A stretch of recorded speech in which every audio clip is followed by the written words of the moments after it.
for thousands of years, we've been battling the battle of good versus evil. I'll give you an example. When you talk about monetary supply, money, financial, all those arenas. When Abraham Lincoln was president and the war was over, the Bank of England said, "Hey, we can finance you. Don't worry about it. We got you. We got you covered. We're gonna give the United States money, and we're gonna charge you 25% interest." And guess what he said? No, I don't think so. I think we're gonna do something better on our own. And guess what happened to him? He got assassinated. Right? So wake up. Guess what happened when John F. Kennedy came into office? He was going to get rid of the CIA and splinter it into a million pieces, and he was going to get rid of the Federal Reserve Bank, and the U.S. was going to operate on its own gold standard again, and operate on its gold standard. And so what happened to John F. Kennedy? He got assassinated. This is the evil we have been fighting for years. But see, here's the thing. We might have to experience a few tough months, but I think people are waking up, and I think people are going to say, "Hey, that's not what I signed up for.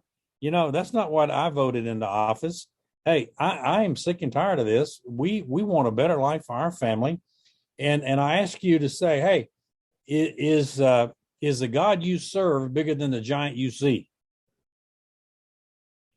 Yep. And what God is doing for you in the supernatural is probably phenomenal. What you got to do is just to have the faith to keep walking one more step, one more day, one more week. And it's amazing. The people that I work with and the people I'm associated with, hey man, we're forward thinking. We're thinking this is a time to make money. This is a time to take market share. This is a time to get better cap liquidity. This is a great time. And there are going to be a lot of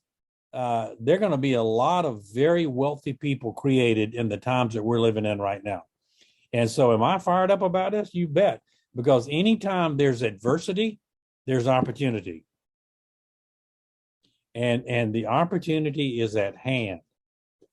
And you're going to see some phenomenal things that God is going to do for his people over the next 6 to 8 months, finishing up 2022. And 2023 is going to be an unbelievable harvest for those of you who are listening to this and are part of our mastermind. It's going to be an unbelievable harvest. So I'm fired up.